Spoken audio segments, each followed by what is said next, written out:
you know, look at the behavior of the United States in this respect. The United States makes as a condition on signing any free trade agreements with countries around the world that they cave into this extreme vision of what copyright law ought to be. And you look at a country like Ecuador or a country, even a country like Australia, and they say to themselves, well, this is stupid, but it's not worth $100 million of trade when it comes to cattle for us to fight it. So the United States is so effective at pushing this in trade negotiations around the world that unless there's a political recognition of the immorality that this represents, there'll be nothing to stop its continued spread, at least from the United States.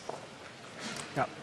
So I have a troubling anecdote, and I don't know whether there's an easy answer to it for us, but it's worth pausing and thinking about, perhaps. A while back, I got an email from a friend of mine, and he's a philosopher working at Oxford and doing great work. And he sent me this email and said, Peter, you work on copyright, and I have this problem. I spent the last week trying to decide which Creative Commons license I should use for my photographs that I take as a sort of a side hobby. And, I'd like to use non-commercial, but then Wikipedia won't take my photographs. And so I've been going around in circles worrying about this problem, and I can't figure out the answer. And I sent back an email saying, this is terrible. Like, how could you have spent a week of your time doing this? And you should just pick any of these licenses. Here's my recommendation, but really it doesn't matter. Just go with one of them and get on with doing more important things. But it made me worry that by having these huge arguments about licensing, both Creative Commons licenses and in the free software community, even more so perhaps, we're buying into the logic of exclusive rights when that was the thing that we were trying to defeat in the first place. Yeah. Well, first, about your friend. I spent 3 years studying philosophy. Let me tell you, we waste much more time talking about even more insignificant things than...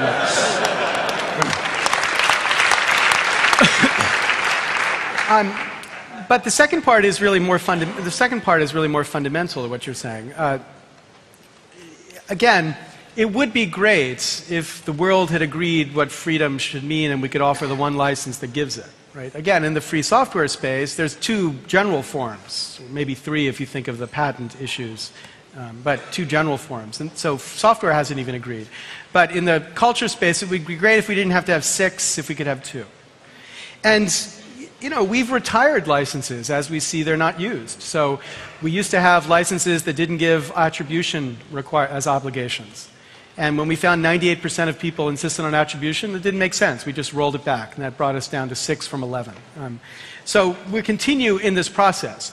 But the really fundamental, if I might say, philosophical point that you make about whether by using these licenses we're buying into the system is really hard. If I thought that there were a simple way to say, fuck you to copyright, and we're going forward with free culture, or at least the particular version of copyright, because again, I'm an old communist, I believe in copyright, but if I thought there was an effective way to do that, then I would be much more encouraged by that type of strategy. But I'm more and more, and this is not just because I live and breathe this all the time, but I'm more and more convinced that if this infrastructure that we've built is robust enough, the next BMI will pick it up. And when they pick it up, they'll use it to clobber exactly those who are using copyright in the most destructive way. And the effective result is that your friend won't have to think about the kind of freedom that they need to be worrying about. They won't have to think about the copyright. They just join the appropriate community that makes their work free. And finally, the answer for your friend is attribution only. No academic ought to be making his or her work available in a way that restricts commercial use of that work. Now that's contrary to the view of very important academics like MIT, who's now has 80% of their courses available for free under a non-commercial license online. And I would not want to give up, next year it'll be 100%. I would not like to give up the MIT curriculum here, but as a personal matter, I would argue to any academic that they ought to make this work free. Yeah, there were his photos that he was taking as a hobby rather than his actual work, but yes. Right. Professor Lessig, first I wanted to thank you for your work. I'm involved with a small net label who tries to use Creative Commons to make a fair system for musicians. We're very much inspired by your ideas. There is at least one thing I would like your opinion about, and that's fair use. we still, in many countries, we have existing laws about fair use, where if you, for example, take a small sample of a piece of music, less than 7 seconds or less than 7 notes, you can use it in your work, including commercial work. How do you see those fair use laws in combination with your suggestion for Creative Commons laws? Will Creative Commons have in the future have something like soft limits, like you have to adapt to our license unless you use, say, a maximum of 7 seconds of my work? Do you see some coexistence between? Well, the first thing is that every Creative Commons license, the very first thing it says is we're not modifying any fair use rules. So it's this fair use plus. But the second part is there are two different strategies of fair use. One that you've described, where many European countries in particular have adopted very specific limits on copyright, as opposed to the American system, which says there are 4-factor balancing tests. There are very important advantages to the European system. One is that it wouldn't take an hour for the law to be explained to a bunch of creators. You would be telling the creators exactly what the law is because it's just a list of rules. Here, you can do this, you can't do that. The disadvantage of the European system is most of these rules were crafted for an analog era. They had no conception of digital technologies. Right? So they don't make sense in the context of digital technologies. And to get them changed, you've got to go to the legislature, and the legislature, of course, is bought off by the interests that want to protect them. So that's the disadvantage. The American context, fair use is supposed to be a big protection, but the reality is, and this is a reality I know because I run a clinic that defends people and defends fair use claims, it's extremely expensive and it takes forever. So the effective protection of fair use in the United States, except for very clear, obvious cases, is 0. And that's 5 minutes. One more, was there a question over here? No. Okay. I see one big difference between the software world and at least the musical culture. In the software world, there were the tools and the best practices for collaboration. They were first, and then came the licenses to suit the practices of the communities. And with culture, I think we have to do it the other way around. We have to give a variety of licenses first, and then we are going to have CVS for music and stuff like this. Yeah, thank you. Yeah, and one reason that's true is that the big difference that digital technology has done is, as I said, it has democratized the practice of creating and sharing creativity. So when it was only, film communities like Hollywood that were making films, these insanely stupid rules about restricting access and fair use didn't matter because lawyers could deal with lawyers. But when you talk about 100 million people using digital technology to create content they want to share on YouTube, those rules don't make sense anymore because it's now people versus people, it's not lawyer versus lawyer. So you're right, we've got to update it both because the technology has changed, but also because the community of creators has changed. Yeah, and the set of Creative Commons licenses is, I think, a great set of tools for the cultural world. Thanks. Thank you for that. John Perry. I love disagreeing with you. I mean, our disagreements have been incredibly fruitful over the years. Most of the time, I don't, but when I do, it's useful. I disagree categorically with your notion that it's not important to break it, that will not work. I think that is working, it will work, and it has to work. It's the only tool we've got at the moment.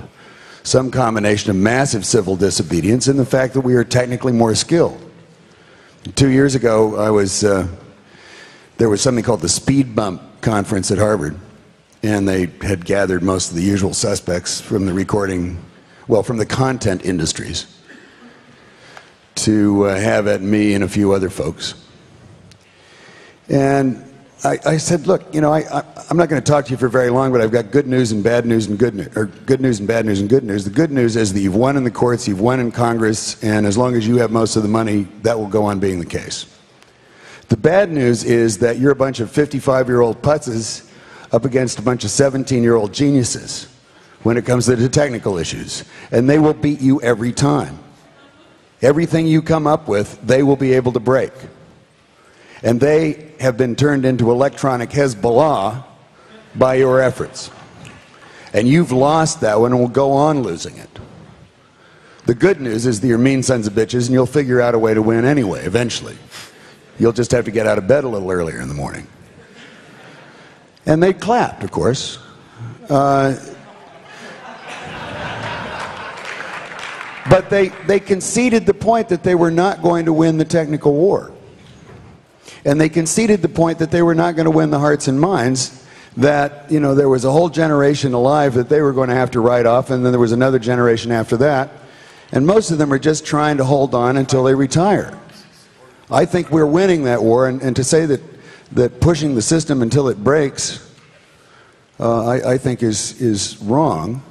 I appreciate everything that Creative Commons is doing, as you well know, but I think that massive civil disobedience is very important, and I recommend everybody here engage in it as much as possible.